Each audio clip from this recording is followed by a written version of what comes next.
The commander of the U.S. Navy's 7th Fleet has called for more aircraft carriers in the Pacific to dissuade China and Russia from conflict, while the Pentagon plans to improve airfields in Guam and Australia, further fueling tensions between China and the United States. RT's Trinity Chavez has more on this story, and we'll talk with John Jordan on the other side.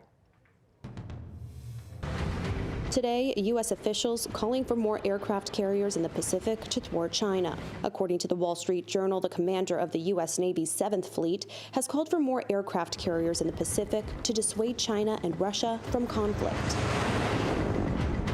Vice Admiral Carl Thomas spoke Tuesday as the U.S., Japan, Australia, Canada, and Germany completed a 10-day naval exercise led by Japan in the Pacific waters.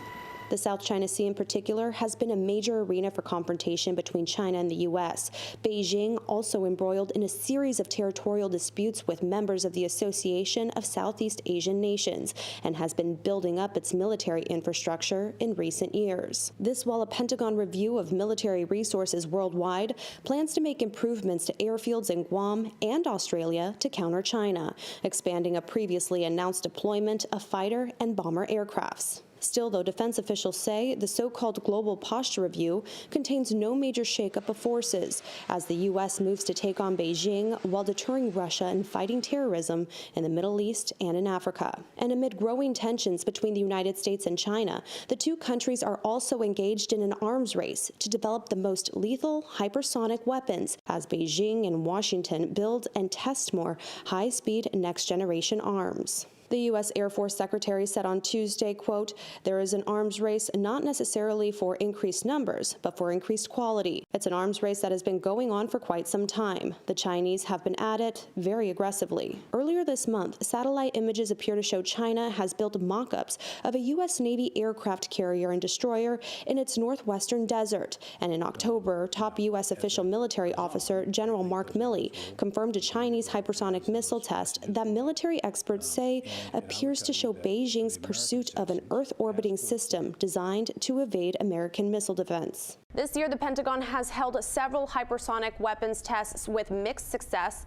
Hypersonic weapons travel in the upper atmosphere at speeds of more than 5 times the speed of sound, or about 38 miles per hour. Russia has also successfully tested a hypersonic weapon.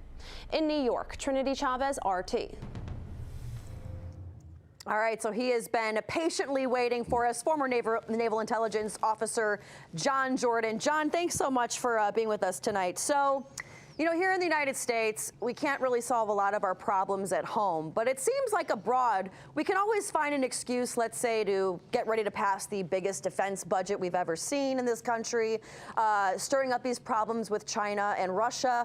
I mean, really, should we be focusing on this? Why or why not? Well, first of all, I wouldn't call working with our partners, Canada, Japan, Australia, and Germany, to ensure freedom of navigation through the most important piece of waterborne real estate, which is in terms of trade routes in the world. I wouldn't call that stirring up trouble. Japan, Australia, Taiwan, all these countries are dependent on these trade routes. We have a tradition. We are welcomed there by those countries. Those are our partners, and having exercises with them does not constitute threat of offensive action towards anyone. But then you say, well, you have with China and Russia, though, you have the whole Taiwan misinformation with Joe Biden one day saying we are with one China, then, you know, inviting Taiwan to a democracy summit. Then you have us working with Ukraine and sending NATO, soldiers over to the border. I mean, is that what we need to focus on? We always seem to find, we can always find money for defense spending, right? Well, because we have global responsibilities and we have a lot of alliances, and a lot of our European friends haven't spent what they should have. But that's another story. I would draw a real distinction between the Russia issues in Ukraine and what's going on in China. In my mind, they're not one and the same.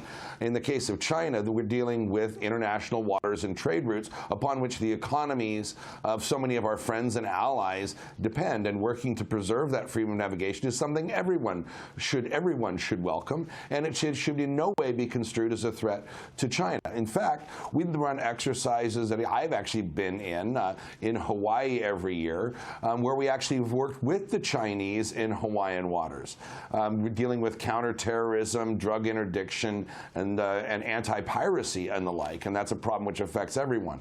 So our presence in the Western Pacific has been there since before World War II even, and is in partnership with many other countries, and is a threat to no one.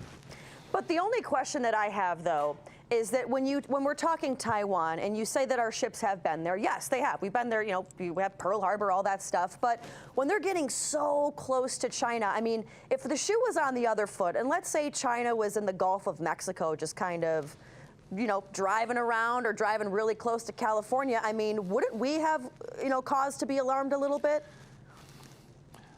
No, not at all. We're not that close to China. When we have these, we navigate for the Straits of Formosa near Taiwan a little bit with a couple of destroyers, but these aircraft carriers and these exercises are hundreds of miles from Chinese soil. We're dealing with the South China Sea, which is an awfully big place, and it's international waters recognized by everyone. And by the way, the point you raise is a good one. So is the Gulf of Mexico, and so is the Pacific off of the U.S. coast. And we're China to have a presence in the Gulf of Mexico. That's fine. Russia has a presence in Cuba, and always has a presence in Cuba. China is making inroads in South America, and that isn't necessarily problematic either. So the world's big enough for everybody here. The idea is to make sure that no one country can threaten the trade routes upon which the economies of other countries depend, and to ensure that every country can trade freely with another. And my final question, I got about 40 seconds here for you. We're about to pass the biggest defense budget that we've ever seen in the United States. Is it warranted? Do we need to keep giving this much money to the defense budget? Yes, I do. I would agree with you that we need to look deeply at the defense budget and look where the waste is. I think that you can probably trim the defense budget quite a bit and still have the same level of military effectiveness. There is a lot of bloat there. There's a lot of bureaucracy. There's redundancy and inefficiencies in acquisitions.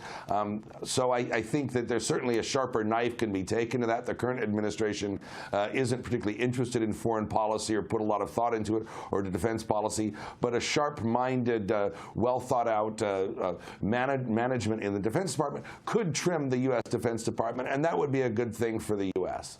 John Jordan, it's my job to ask you the tough questions. You did a great job, sir. Thank you so much.